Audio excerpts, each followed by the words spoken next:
বন্ধুরা, আমি শেফ সাজ্জাক আর আজকে চলে এলাম তোমাদের কাছে নতুন একটা শেফ টিউটোরিয়াল নিয়ে।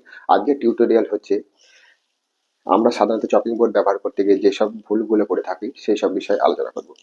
সব থেকে বেশি ভুল আমরা যেটা করে থাকি, রান্না করা মাংস আর কাঁচা মাংস কাটার জন্য একই চপিং বোর্ড ব্যবহার করি। এর ফলে ক্রস কন্টামিনেশন হয়। নাম্বার হচ্ছে যেটা হয়, আমরা চপিং বোর্ড প্রথমবার ব্যবহার করার পরে সেটা ভালো করে ধুয়ে পরিষ্কার করে না রেখে আবার দ্বিতীয়বার কাটিং করি।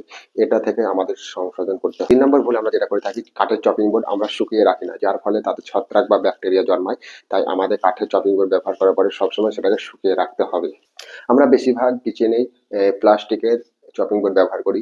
তো প্লাস্টিকের চপিং বোর্ড ব্যবহার করার সময় একই চপিং বোর্ড বেশি দিন ব্যবহার করা যাবে না। কিছুদিন পর পর সেই চপিং বোর্ডগুলোকে চেঞ্জ করতে হবে। কারণ এর অনেক ফাটল জন্মায় এবং সেই ফাটল থেকে ব্যাকটেরিয়া জন্মায়। তো আমাদের এইসব বিষয়গুলোকে লক্ষ্য রাখতে হবে।